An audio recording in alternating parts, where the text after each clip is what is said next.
You are listening to WCAT Radio, your station for quality Catholic programming. Your selected program will begin right after a word from our sponsor, GroupM7.com, a web design and hosting company. Log on to GroupM7.com today and let them know that WCAT Radio sent you.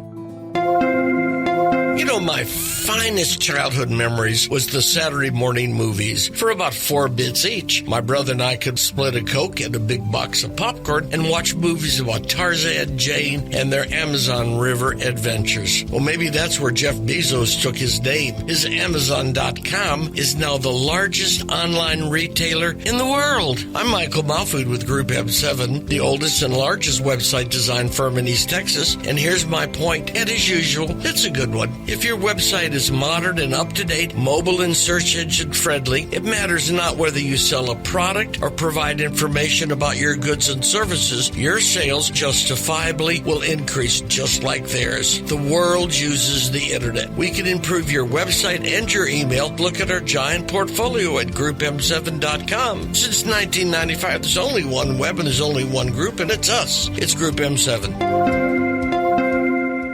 You're listening to WCAT Radio, your home for authentic Catholic programming. Hi, everybody. This is Dr. Cynthia Toolin-Wilson, and this is my radio show, Author to Author. And tonight I'm here with someone that I'm very honored to interview, my friend Charles Rex. I've worked with him and his wife at Holy Apostles for many years, and I'm sure that you will enjoy listening to him tonight. The book tonight, let's see, I think that might be too close, is Poems by his father. It is My Soul That Sings, Selected Poems of Charles Gordon Rex. So how are you, Charles? I'm fine. Thank you very much, Cynthia. It's a pleasure to be here. Yes, I've really looked forward to this. It's a real honor to me to interview you. Well, thank you. It's an honor for me to be here. Thank you. Would you like to open us with a prayer? Certainly. Creator God, because you make all that draws forth our praise and the forms in which to express it, we praise you. Because you make artists of us all, awakening courage to look again at what is taken for granted, giving grace to share these insights with others, and providing vision to reveal the future already in being, we praise you. The good, the true, and the beautiful are a reflection of the blessed Trinity and are the end to which we strive. Love is the path to goodness, reason is the path to truth, and creativity is the path to beauty. Because you are the God of all creation and have made humanity in your likeness and formed your word among us, and in your great work embraced all human experience, we praise you. To you be all honor and glory. Amen. Amen. So tell us, what is it that led you to create this book? Well, there is I should start with the fact that there is a documentary on my brother's and my music careers. My brother is a cellist. He is the principal cellist of the Atlanta Symphony, or was until it retired. And growing up with our father had polio when he was 3 years old, which left him paralyzed in his legs and a portion of his right hand, and also caused a curvature of his spine, which left him in great pain. But in spite of this, he had a tremendous intellect, and he was born with a tremendous amount of musical talent, which just kind of sprang out of nowhere. He became a composer, and also he was also an exceptional poet. And there were times when he would write a poem a day, every day. And his favorite poem to work in was the sonnet. But because of he had his own set of demons, shall we say, because of his illness and the pain and the frustration of lack of education in his when he was growing up. He was born in 1909, and there was no provision for educating the disabled at that time. Right. So he had something of a very volatile temper, which led to a great deal of psychological abuse. He would take out the worst on the people who wanted most to help him and to be with him, and it could be very, very difficult. And so I don't have many fond memories of my childhood.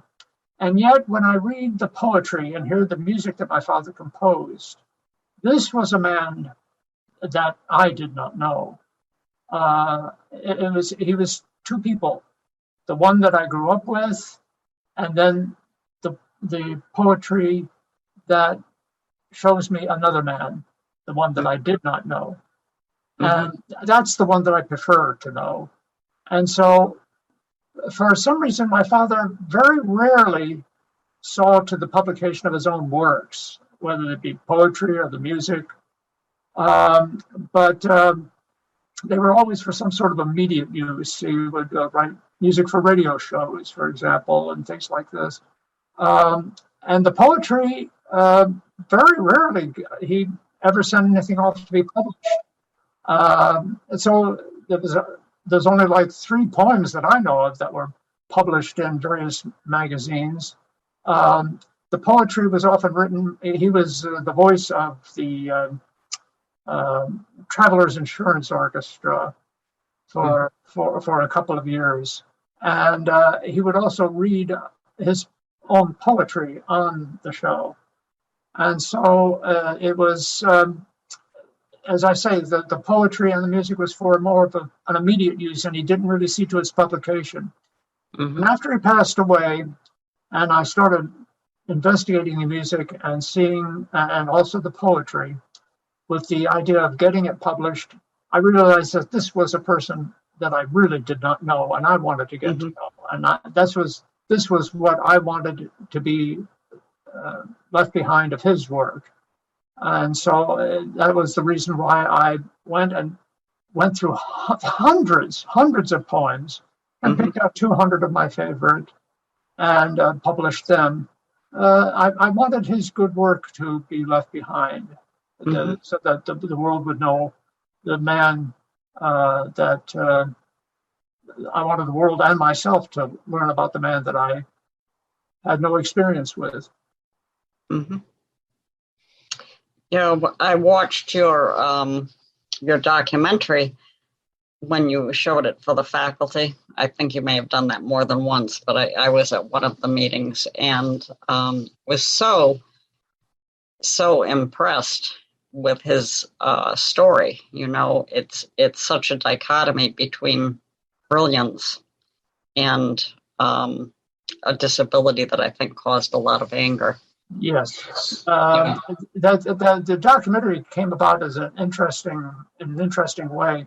A friend of ours who had we had grown up we were children together, Christina Cassidy of Cassidy Productions.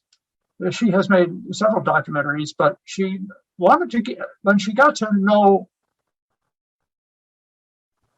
us and know our father, it had always stuck with her that she wanted to do a documentary about that. And when she started what was at first going to be just a short film, turned into an hour-long documentary, and it has won several awards since she finished it in the year 2016. That was when it was finally released, and it won the classical arts best of the festival award in California. It was nominated for best director in the international festival in Madrid, Spain. It won the best documentary at the New York International Film Festival. So it's done very well, and we hope to see it get on Netflix or one of the streaming videos Mhm. streaming video programs. Well, it's a gripping story. So, Well, it kind of starts with my father rarely spoke below about 130 decibels, shall we say. yes. So that it opens with you hear his voice as he's yelling about something, and he was a real puzzle of a man, very difficult to get to know, and he had two friends, and it was a rough childhood, but I owe so much to him because he would force us to memorize lots of Shakespeare. Now, at the time, I didn't like that, but I am so thankful now that he did. My wife is always amazed that I know so much of these Shakespeare plays by memory. And then the music, he would teach us theory at a very early age, music theory, Bach chorales and things like this, how they were composed. And again, that wasn't what I wanted. I loved the violin, but it was my godfather who discovered that I was going to be good at that. And my godfather was the one who discovered, he was concertmaster of the local orchestra where we grew up. And he discovered I have what is called perfect pitch. I prefer to call it total memory. I just know notes. You ask me to sing you a 440A, I can sing it. And I can memorize notes. I just know where they are. And he said, with an ear like that, I should be, violin would be good for me because a fingerboard on a violin, it's not like a guitar. You don't have frets. You have nothing to guide you except your ear. And so you have to practice till it becomes automatic. You just know by feel where the notes are. And so he said that would be a good instrument. And so he taught my father, and he gave me my first lessons. And that was what I really loved. I ever since when that violin was first put in my hands when I was 4 years old, I knew this was what I was going to do. But in spite of the difficulties of growing up with my father, I really did want his, and I do want his works to survive him. He passed away in 1973 of a stroke. Not surprisingly, that he had, because with that pent-up anger that he had his blood pressure was through the roof, and so he died quite suddenly of a stroke when he was only 63.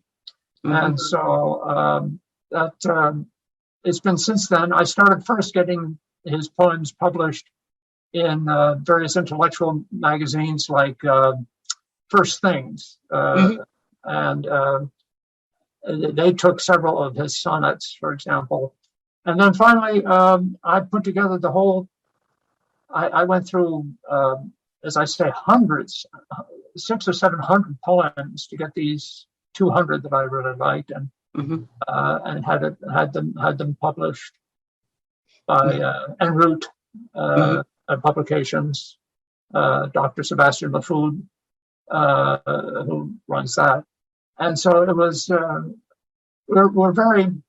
very pleased and hope that people will like it. It's gotten some nice audience reviews, and that it's available on Amazon.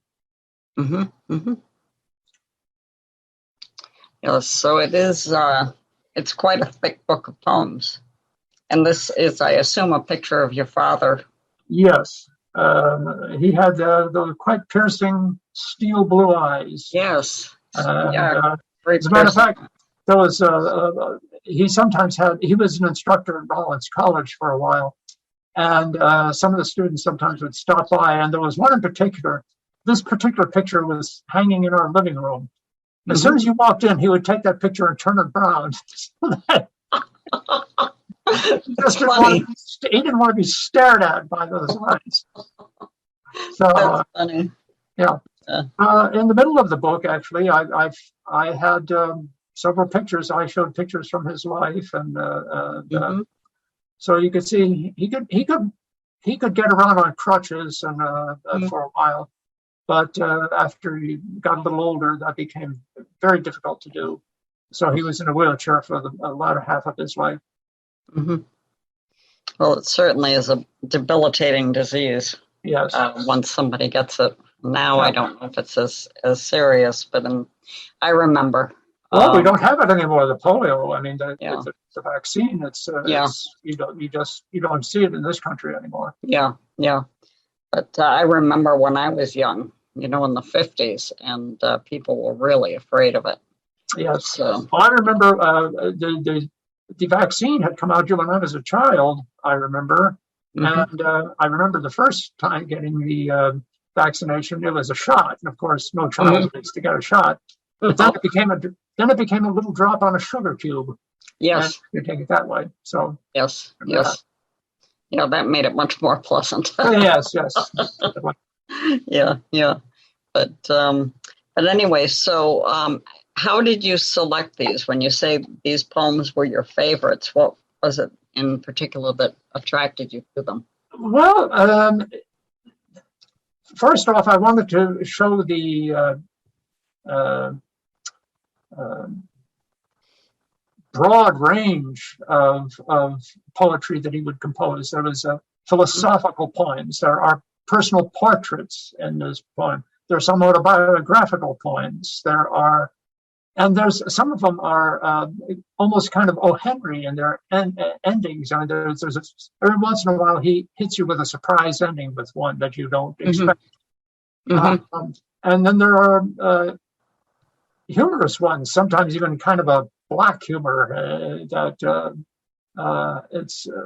so he had a range, and so I would look. I wanted to pick poems that I thought revealed the man. So I picked. That was my first and primary goal, is picking poems that revealed the man, and then just ones that showed the technique, the technical prowess that he had for these poems. He was once kind of took a dare he was at a gathering, and somebody said, "Can you just say a sonnet? Can you come up with a sonnet, improvise?" And my father took the dare, and he came out with a sonnet that somebody wrote down, and it's in this book. Oh, wow! It's off the top of his head. He composed it.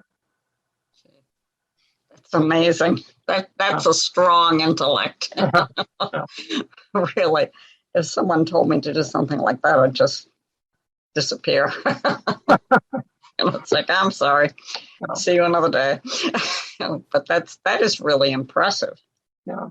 So. Well, it was, in spite of his handicaps, he became a decent violinist and violist, but he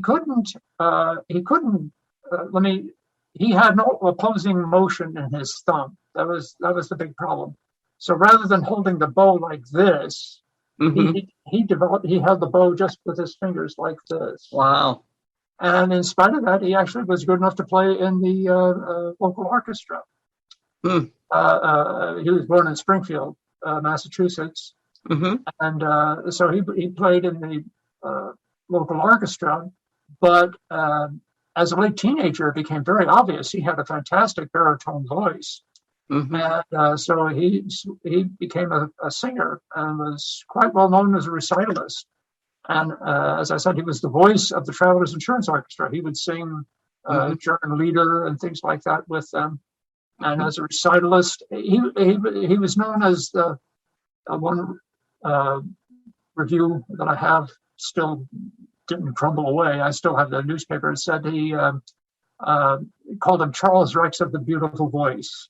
And he studied with people like Royal Dagnan, who was an RCA recording artist, and also Alfredo Martino, who wrote a textbook on singing, and had members of the Metropolitan Opera who studied with him. And then my father opened up his own studio in New York City.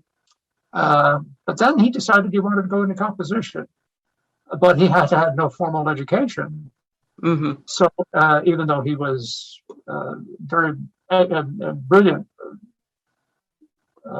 just from reading on his own, but he went to, he started to get his high school diploma without previous education, received that in 9 months, and then went to Amherst and Rollins College and graduated in 3.5 years with a 98 percentile. And won the Rollins College's highest award, the Algernon Sidney Sullivan Award. So he got 2 degrees, a Bachelor of Music and a Bachelor of Arts in 3.5 years. Wow. So he was very, very impressive intellect. Mm-hmm. Mm-hmm. Yeah, that's that really is something when you think, well, look at you. You have an impressive intellect. You've had an impressive career. Mine was mostly musical, and I was when I went to Florida State University and graduated there with a cum laude degree of a Bachelor of Music in performance on violin and a Master of Music in performance on violin. And then I joined the Philadelphia Orchestra under Eugene Ormandy back when it was the Philadelphia sound was very much in awe. Everybody loved it. This lush string sound that Ormandy was famous for. And I was there for 8 years, and then became associate concertmaster of the New York Philharmonic under Zubin Mehta and Leonard Bernstein. And so I was there with them for 37 years, and I retired a few years ago. Went on to teach music history at Holy Apostles. Mm-hmm, mm-hmm. Now, you told us once at school about going to China. Oh, yes. Yes. That was really something. My first year in the Philadelphia Orchestra, that was when Nixon was first opening up relations with China, mainland China. And as a gesture of goodwill, as one of the United States ranking orchestras, we got sent to China to give concerts there as part of a sort of a cultural exchange. And that was really unbelievable to see and then as years went by and we would go back to China to see how the difference between China under Mao Zedong and China of now, where cities like Beijing and Shanghai were, when we first went there, were very low. There was nothing any higher than 6 stories, and most of the houses were kind of gray. There wasn't really. Now you go there and you think, good heavens, you could be in any of the major cities of the world, New York, Tokyo, anything. The neon signs, and the only difference between Fifth Avenue and the main street in Shanghai is that the neon signs or the LED signs are in Chinese. Mm-hmm. Wow. Yeah. That's quite a change. No, it really, and it was something to watch it as we continue to go back. Mm-hmm. Mm-hmm. How many times were you there? Oh, over the years, 37 years, that was 5 at least that I can think of. Wow, that's great. Yeah. So what an experience. That's one of the things with being in a major orchestra is you tour a lot. Mm-hmm. So the only continent there are 2 continents I haven't been on. That's Australia and Antarctica. Oh. So yeah, there's no reason to go to Antarctica as a musician. The penguins, I think, are there, but nothing else. Yeah. Oh, yeah. So anyway, so that was my career. I also had something of a solo career on the side. I would go with other orchestras and play different concertos with them. But Zubin Mehta, who was the music director at the time I was with New York Philharmonic when I first started, we were good friends. He was wonderful, and even though I was the associate concertmaster, not the concertmaster, of course, he always used the concertmaster for would you get a yearly concerto. But he also gave me one. And in fact, there was a concerto for my brother and I that was commissioned for the 150th anniversary of the New York Philharmonic. And we premiered that with the New York Philharmonic. And Zubin was responsible for the creation of that, though he wasn't music director at the time it was finished. And so it was conducted by another conductor, another music director. But I really enjoyed my time in those major orchestras. That's wonderful. It's a great career. Yeah. Really. Well, very fortunate. Thank you. I feel very blessed to have. I was at the right place at the right time, and it was a wonderful thing to see. Yeah, I imagine. So, could you point out to us maybe some of your favorite poems in here? Read them, perhaps? Certainly. Yes, absolutely. I can. I'll start off with one. Since the sonnet was kind of his favorite form in which to work, I'll start off with a sonnet. Let's see if I can find the one I'm after. This was the one that he wrote, and this was published by Hearst Magazine Media. I forget which magazine it went in. It might have been Good Housekeeping, I think. That was one of the few that he bothered to publish. And it's called Firstborn. And it was written at the time of my birth. Oh, nice. So this is to me. This is my son and hers who bore the weight of him through tedious, heavy hours, until with sweat and pain was opened up the gate, and he thrust out into the first faint chill of dawn and his first consciousness. My son and hers, and yet not ours to own, to clutch as drowning men at straws, or shield as one afraid that life will always prove too much.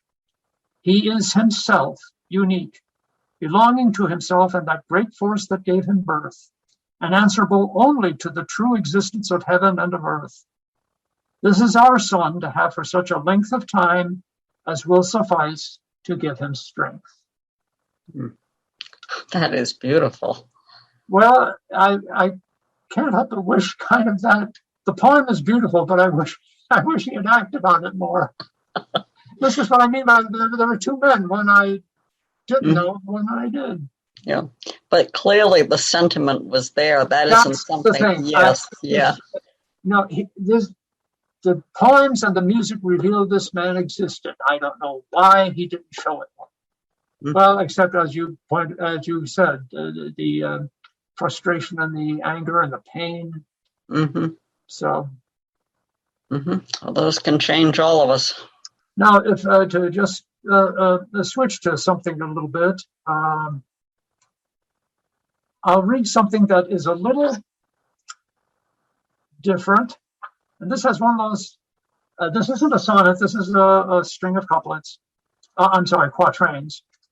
And this has one of those surprise endings that you're not expecting.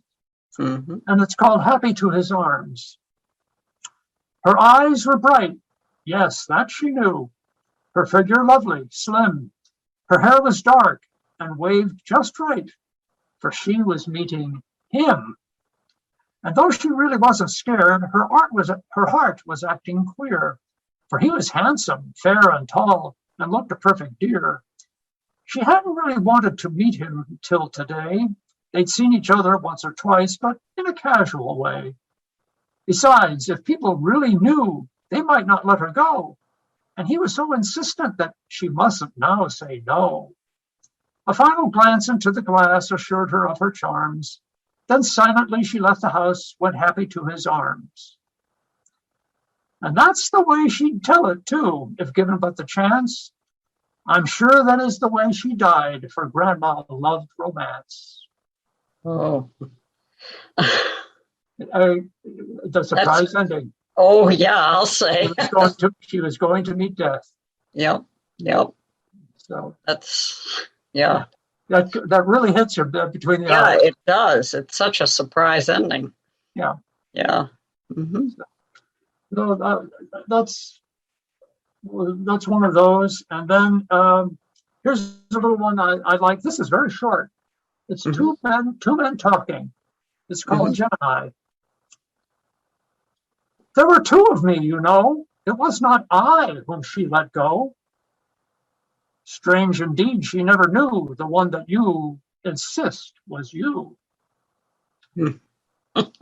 little, Wow, he had a real insight into human beings, didn't he? Yes. So, anyway, I hope that gives an idea. But there are many. There's one here. One thing I really like. There's a sonnet cycle. It's a complete story told in 16 sonnets. Each sonnet kind of being a chapter of a book. It's called The Last Bloom, and it's somewhat autobiographical of his first marriage.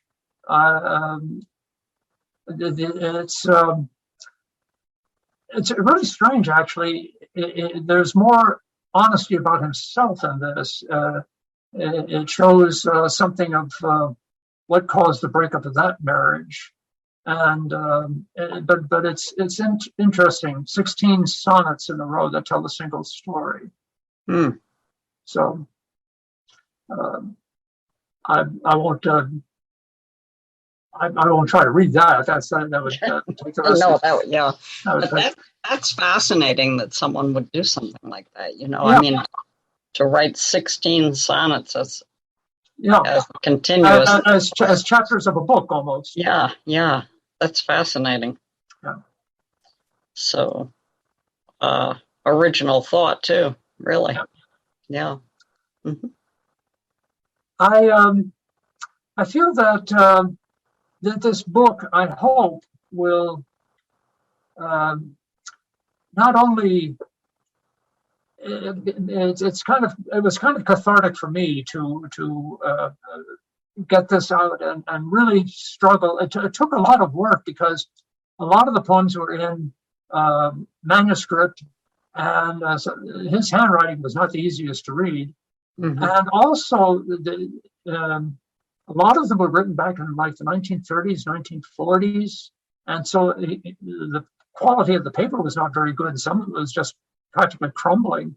And I also found out that I was terribly allergic to that kind of dust. I mean, getting to work on those, and I'd be sneezing my head off for the first few minutes, while I was with these things. So. Yeah. Well, I tell you, he must be very proud of what you've done for him. I hope so. It's the documentary focuses a lot on the psychologically abusive side of him, but I so wanted to honor my father as well. I mean, for the good that he could do, and I've not only seen to the publishing of his poetry, but also some of his music. There's a couple of things, like there's a suite for two pianos that there is a dual piano team that has been championing it around Europe, and it's an excellent piece. And then there's a song cycle. He was a great admirer of the poems of A.E. Housman. And so he wrote a song cycle. He picked out 4 of A.E. Housman's poems that to him told the story of love and war during World War II. And so he wrote this song cycle of 4 of the poems that progresses through the history of or the history of a relationship, what happens during World War II. So those are now also published. Good. So will you do more going forward? I'm going to try. The thing with the music and the poetry, the only thing that I'm running against is the fact that since my father's talents came to fruition in the 1930s and 1940s, His poetry is still of an older style, that you don't hear it anymore. Poems.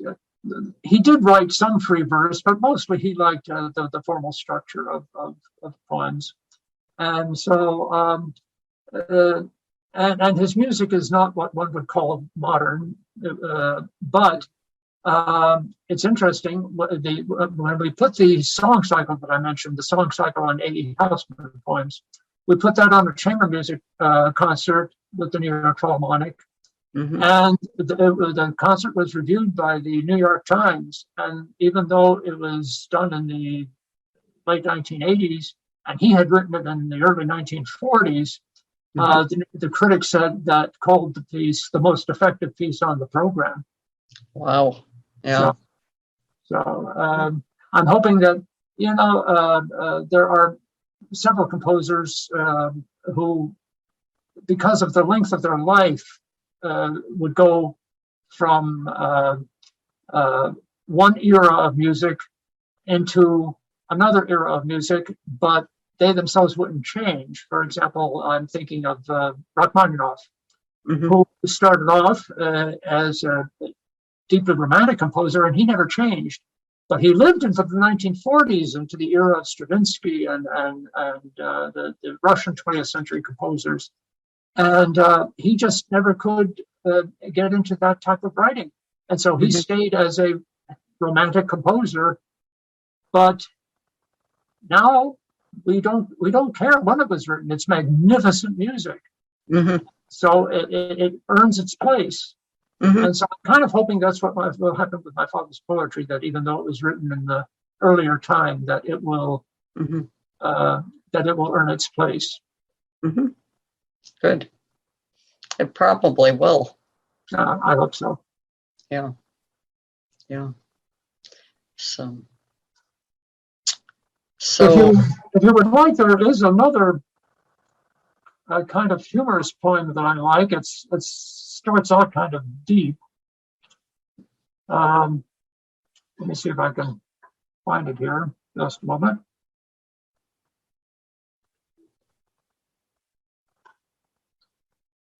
Just give me a moment here. I'm in trouble here. Just a second. I think I'm going to have to go to the table of contents in order to find it. Just a moment. Yes, there it is.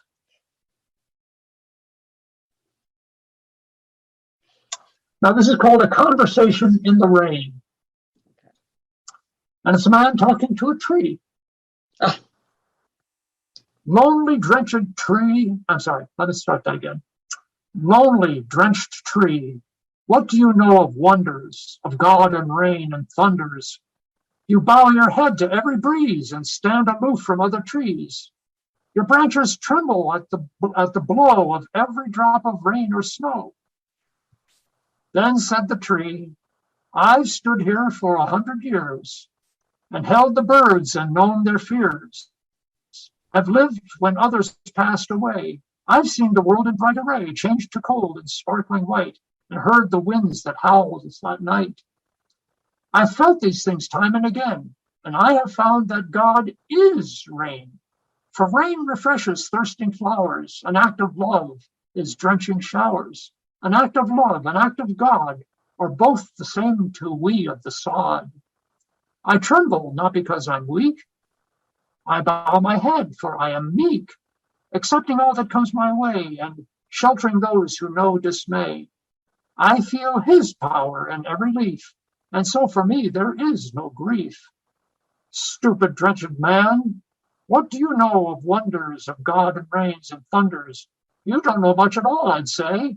You've stood here in the rain all day. Oh. That's excellent. Good sense of humor. So again, one of those little surprise endings. Yeah, that was funny. Yeah. So how many poems do you think altogether he wrote? I think you'd mentioned it. Oh gosh, there must be about 600 to 700. Wow. I mean, I could make another volume, I suppose. You know, but I just started out with 200. Just there's one probably. It was funny. First Things picked up on it and put it first. He could get very profound and very dark. And this is a sonnet called "The Last Man." And this was the first one First Things published after he died. Restrained no more, the last rebelling man, alone as he had always wished to be, sole monarch of himself, with not a clan, nor tribe, nor state, nor nation left that he protesting must obey, has sat him down upon the last green acreage of sod, and woven of the plant grass a crown to show the rotted dead that he is God. To show the dead his is the only face, his thought the only consciousness, his eye the only judge of substance or of space, his skull the only congruence with sky. And singing loud his praise, he spends his breath, extinguishing the universe in death. Wow. So what's remarkable about that we got First Things forwarded to me a couple of letters, fan letters that this poem got. And one of them was from an English professor. He thought that the author was still alive. Oh. And he just was amazed that the first 8 lines of that poem form one sentence. There's no real break. And I had to write back and tell him that I thanked him for the poem, but I had to tell him that the poet was no longer alive, and that really disappointed him. Yeah. So, that's always been. Actually, that's probably one of the poems that I know by memory of his. I just find it very profound. So. Yeah. He clearly was a deep thinker. Yes, there are many philosophical things. The incongruity of nature and civilization. He wrote one poem called "Upon Seeing a White Moth in Times Square," and he calls it a frail alien. What are you doing here? It's a very interesting sort of way of looking at life. Yeah. Certainly a man you can be proud of when you look at his intellect and his talents. Yes, that's one of the reasons I wanted to do this. I kind of it's kind of a how can I put it? I'm rehabilitating him in my own mind, shall I say? Trying to get to know the man that I would have preferred to have known. Yeah. I don't think that's unusual when children grow into adults and they've had tough raising. Yeah. It's you want to get to know that there was more to the person. Yeah. And you want to get to know that. Yeah.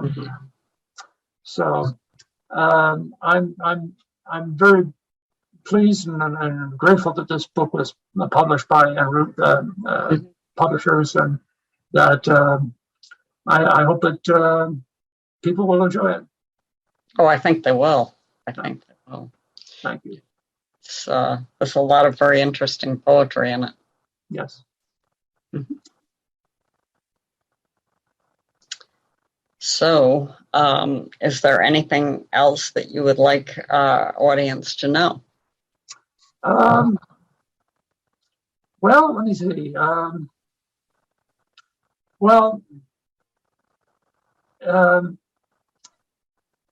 There were difficult times. The breakup of the second marriage split my family in two. I cannot blame my mother. My mother and I stayed very close, even though it had to be long distance. But the second marriage broke up, and my brother and sister went with my mother. She moved back to her home state of Pennsylvania. I grew up in Florida, and I stayed to take care of my father. It was something I felt I had to do because he would have been absolutely helpless without someone to look after him. Because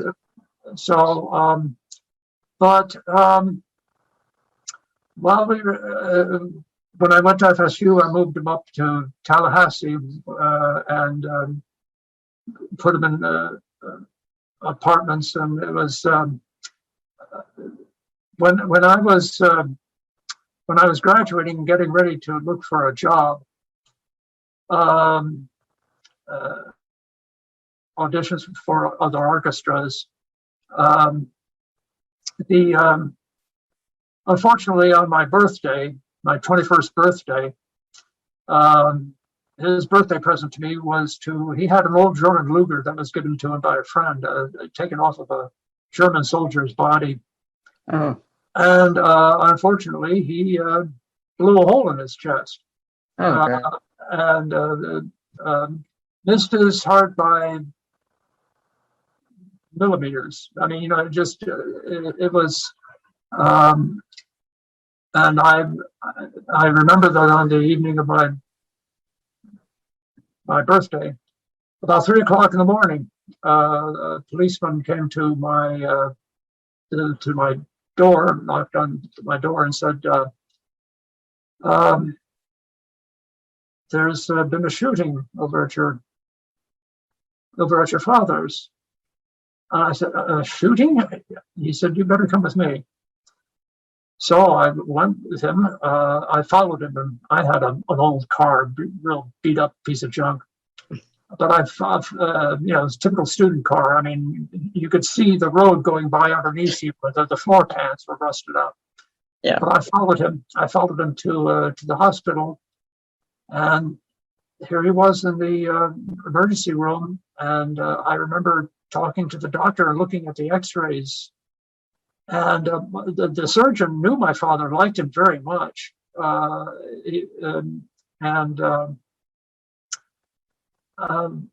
we were there, and he had on his surgical mask, and he was looking at the X-ray, and you could see this hole through his chest in the X-ray. I mean, you could see it.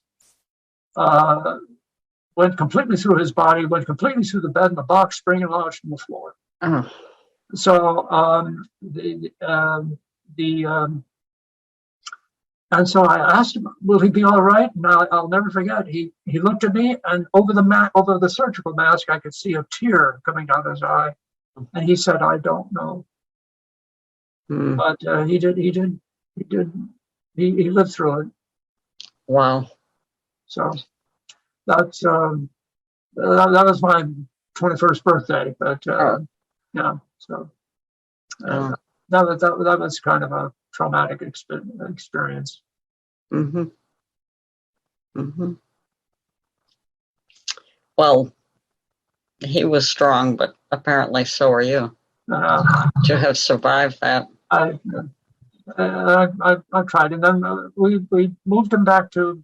When I joined the Philadelphia Orchestra, of course, there was no way anymore I could take care of him because I was on the road a lot of the time. We were giving, when a major orchestra gives over 200, about 200 concerts a year, and we were on the road about a third of the time. Mm-hmm.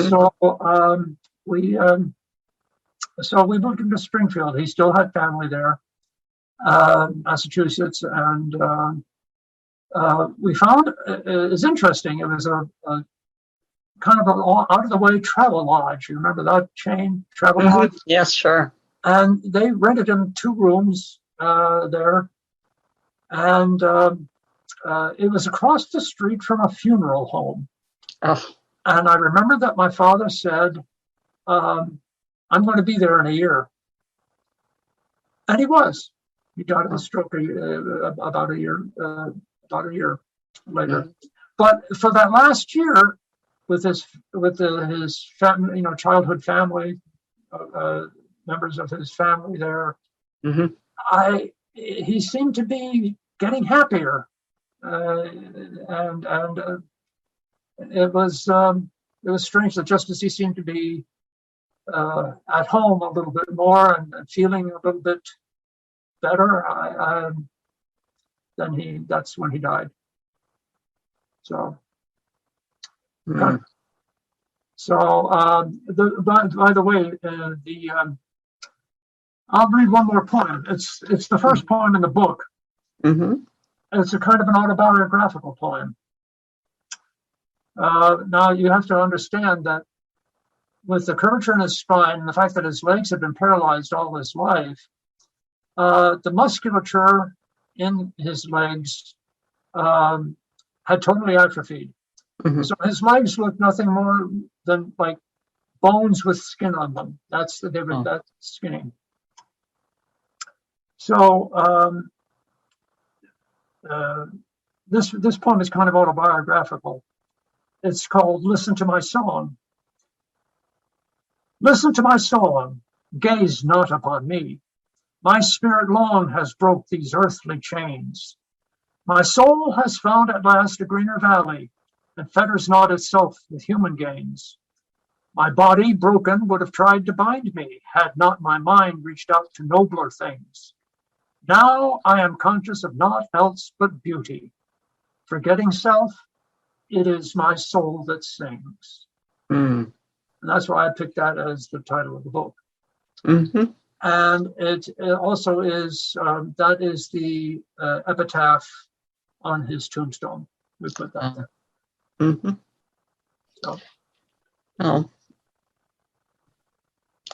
deep man, Yeah. but obviously he found some joy in life if he felt that that his soul sang. Well, yes, he probably his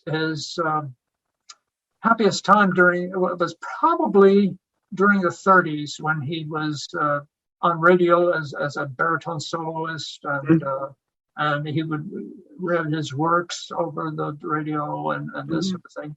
It was the NBC Red, what do they call it? The Red Network, NBC Red Network. There were two, red and another color. I forget. It might have been blue. But so the station that he was on was it was WTLC, Traveler's Life Company. Mm-hmm. It was an old radio. I don't know if that is still even around. But so he was on that, and that's the station on which he was baritone soloist, and he'd read his poetry and things like that.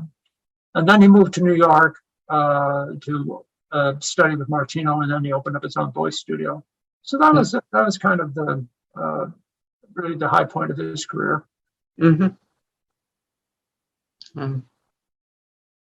Yeah, he's had an interesting life, and he certainly, I wrote a kind of as much as I could. It's less than a chapter, but I kind of wrote what I would call something of a definitive biography. It begins the book of poetry. I write his biography, and it. So I in going through the poems, I came upon other things. I found an old scrapbook. Oh, this was crumbling into dust, but I found things that were still intact that I was able to piece together some things that I didn't know. And he'd even written a couple of handwritten notes on one of his poems I found. It was handwritten, but he had later years scrawled on it. This is my first poem. I wrote it when I was 17. Mm. So that's in the book too. I included that. Mm-hmm. Nice. Yeah. So, and there's even after the breakup of his second marriage, there's a poem written to my mother, and it's very touching. Mm-hmm. He wanted. It's funny. He wanted love. He just didn't really know how to show it very well. Mm-hmm. Yeah. Well, I think there's a lot of that. Yes. People want to show the emotion and don't know how. Yeah. And I think, But that's where I have a dread might not be the right word. I simply cannot. I can't handle anger. I just I took the opposite route from my father. I just don't know what to do with angry people. I just, nothing is that important. Why get angry? I'm sorry. I just figured it out. well, what you're talking about, I think, is common among people who have had tough childhoods. I have a tough child. I had a wickedly tough childhood. And, if somebody starts to yell at me, I do one of two. I have the fight or fight or flight. Fight or flight. Yeah.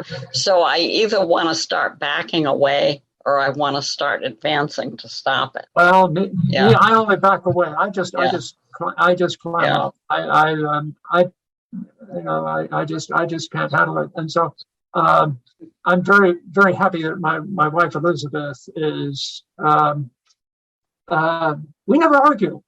Mm-hmm. It doesn't happen. We've been married 31 years, and we don't argue. It is good. It's the only way I can survive. Yeah. I married rather late in life. I was 40 when I married Elizabeth. I am so thankful I waited. Yeah. I think she is too. She really loves you. She talks so positively about you all the time. You are the joy of her life. She is mine, and we just it's funny. We spend every morning. We're up at we get up about 6:30. We go out on the living room couch, and the first thing we do is we talk for a couple of hours. Mm-hmm. Everything. Politics. A lot of religion we talk about. Mm-hmm. I'm converting to Catholicism. I didn't know you were going to. Oh, yes. I'm going to have my first confession next week. Oh, this is wonderful news. Yeah. This is wonderful. Welcome. Yeah, thank you. But I feel it's the right thing to do. Mm-hmm. Mm-hmm. So, yeah. I mean, I came to Christianity. My father wasn't a terribly, it's funny, he had an appreciation of God. Mm-hmm. But he wasn't into formal religion, shall we say. Mm-hmm. There's several religious poems in the book. Mm-hmm. But the one thing my father did do was that he did for a while. When we were little, we would have a prayer time before we went to bed, and we would kneel by the side of his bed. Of course, he couldn't kneel, but we would pray. And so, but that was my only experience with religion. And it wasn't until my 20s that somebody, a conductor friend of mine, gave me a book called Evidence That Demands a Verdict by one of these, by an evangelist. Mm-hmm. And it was very interesting. I became convinced that there was enough evidence to show that there was, in fact, a man who got up and walked out of his tomb. Well, if that happened, that kind of backed up what he said about himself, and that he and God were one, God the Father were one. And so that meant that there was a God. And if there's a God, well, then religion is true. Everything falls into place. I came in the back door.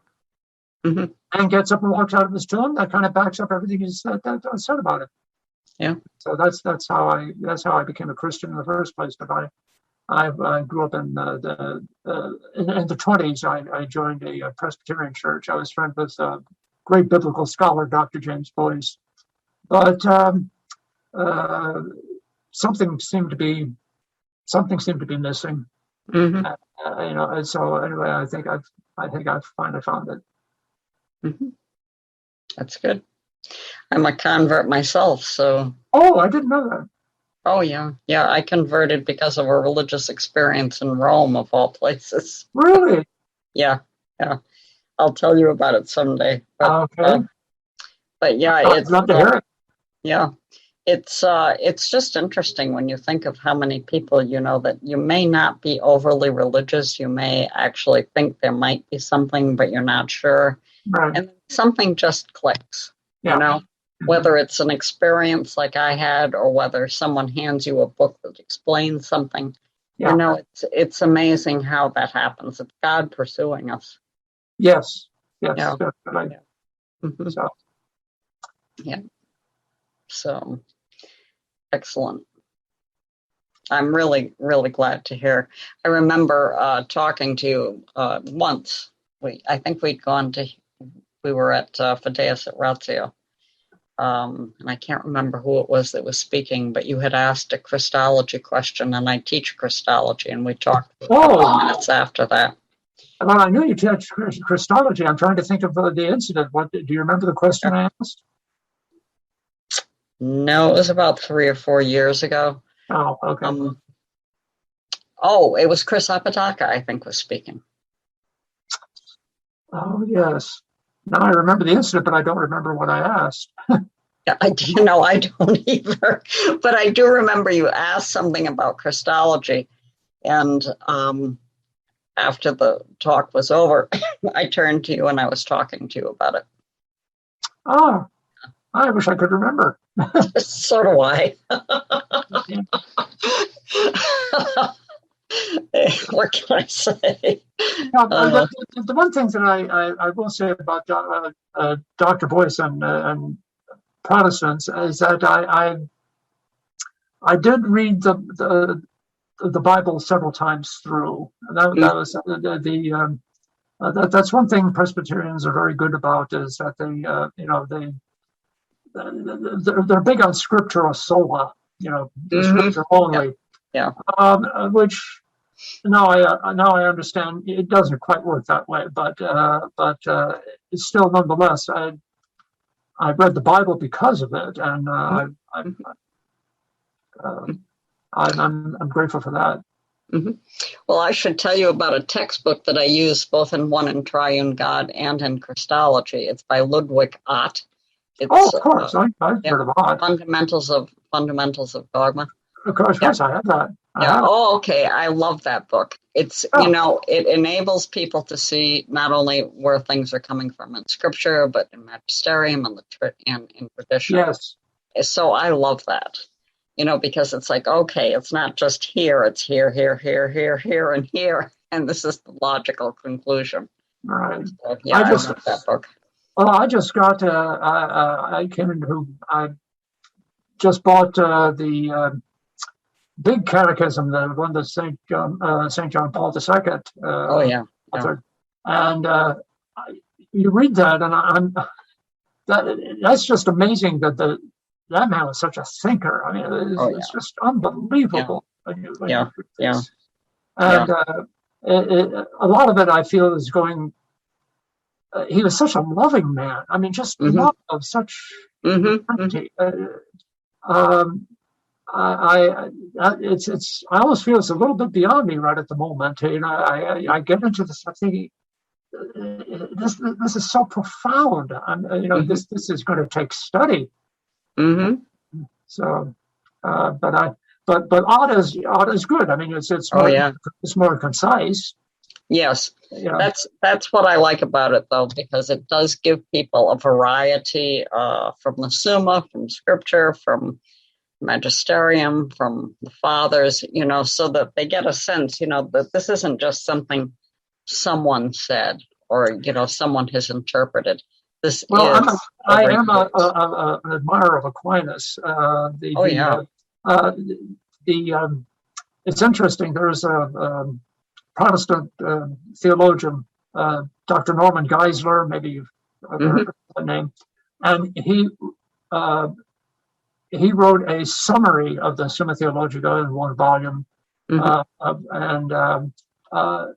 it's really good. If you think, how do you get 30 volumes down to one? But he does a good job of it, and I've read that, and it gives you a pretty good grounding in what even Protestants admire him. Oh yeah, definitely.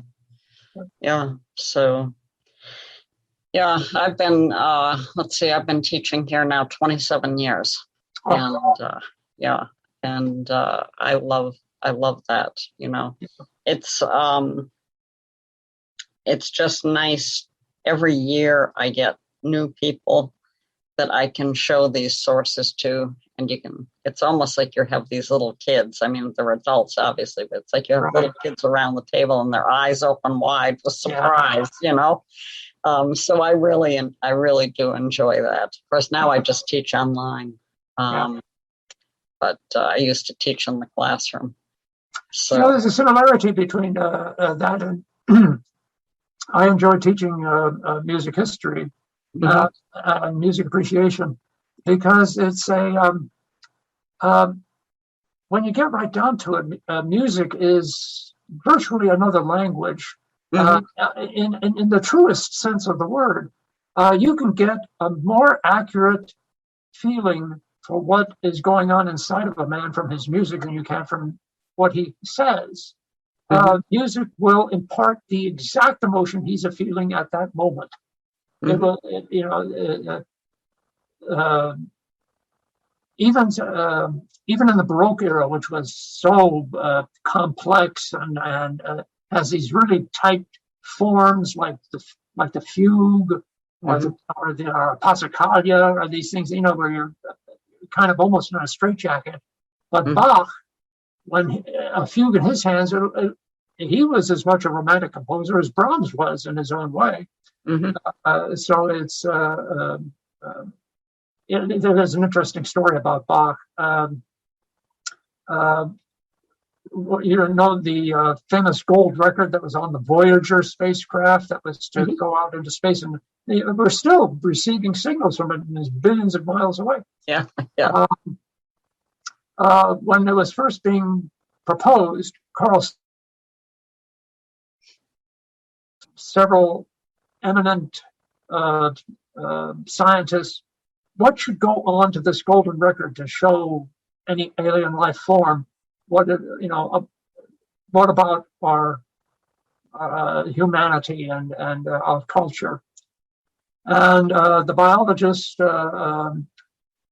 Louis Thomas said, "Well, I would put the complete works of Johann Sebastian Bach, but that would be boasting."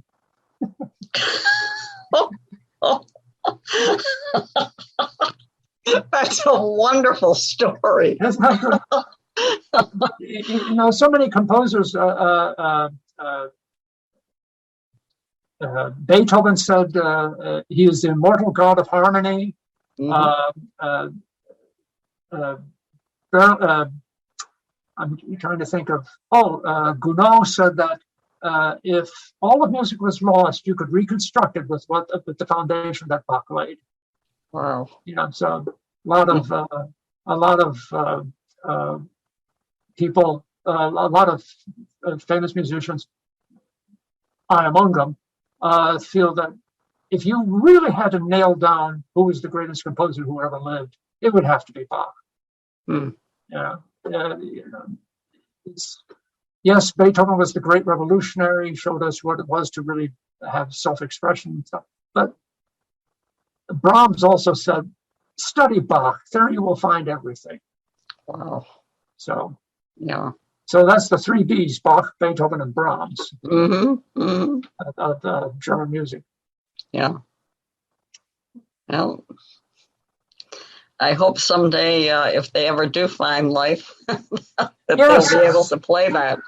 That's something that I worry about. It seems like a strange thing to worry about, but when you think that cultural mankind has been around for about 10,000 years, I guess. But the universe is some 13 billion years old. So, this little sliver of time, what's going to happen to these universe that's so immense? And it's a shame to think of all of that being lost. What's going to happen to all that? And what cultures may have existed before? What about their music or poetry or whatever they had? If there were other alien life forms, intelligent life forms, Mm-hmm. which also itself is an interesting question. Are we alone? Are we unique? Or were there others? I don't know. Mm-hmm. Sebastian was just telling me about a new kind of theology. Oh, exotheology, maybe? And it's yeah, it's something to do with people who believe that there's other forms of life elsewhere. So, and what the implications of that are theologically. I spoke to a minister one time about that, and he said, what if there are other alien intelligent life forms, and what if they haven't fallen? Mm-hmm. What if they don't have original sin? Christ came to us to relieve us of our original sin and the effects of it. But what if another alien life form did not fall? So, it's interesting to think about. Yeah, C.S. Lewis and his it was C.S. Lewis, right, that had the space trilogy. Yes, I'm trying to think of what it is now.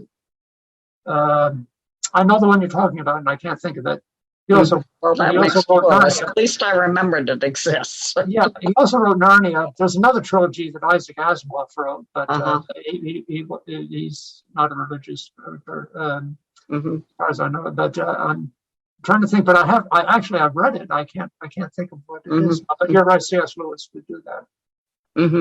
Yeah, I did. I read it years ago, the trilogy. But yeah. Anyway, lots of interesting questions that will probably never be answered in our time. But yeah. Well, we'll know the answers ultimately. That's true. Yeah. Well, Charles, I have to tell you that I have enjoyed this enormously. I've enjoyed this very much. Thank you so much for having me. Yeah. Well, if you come up with another book, we have to do it again. All right. I've been thinking about it, but we'll see. Okay. All right. Would you like to close us in a prayer? Certainly. O God, whom saints and angels delight to worship in heaven, be ever present with your servants who seek through art and music to perfect the praises offered by your people on earth. And grant to them even now glimpses of your beauty, and make them worthy at length to behold it unveiled forevermore. Through Jesus Christ our Lord. Amen. Well, I certainly have enjoyed this, and I hope we get to do it again. So you have to get to work, chop. Thank you so much for having us, Cynthia. It's been a pleasure. It has been. Thank you very much. Thank you for having me. Okay. Bye-bye. Bye. The mission of Holy Apostles College and Seminary is to form faithful witnesses of Christ.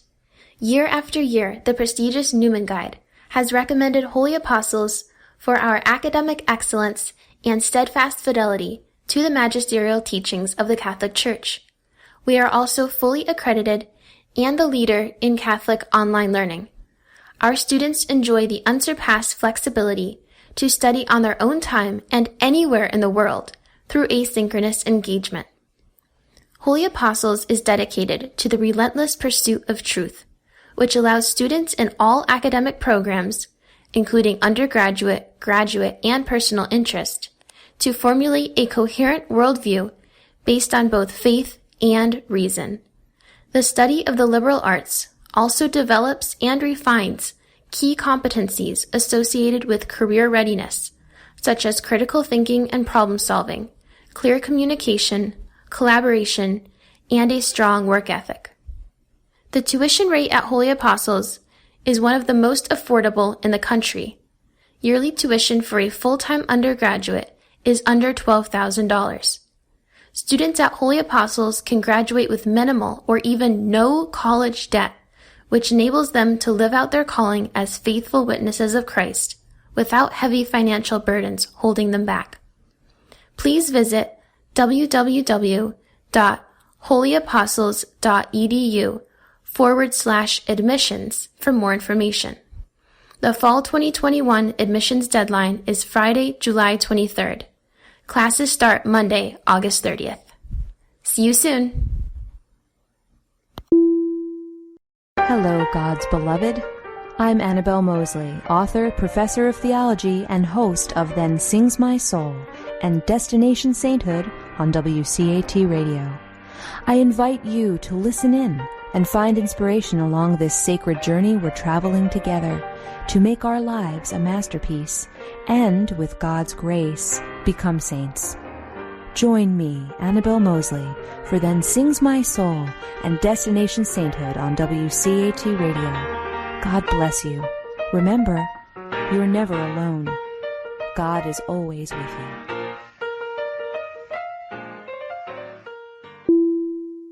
Thank you for listening to a production of WCAT Radio. Please join us in our mission of evangelization. And don't forget, love lifts up when knowledge takes flight.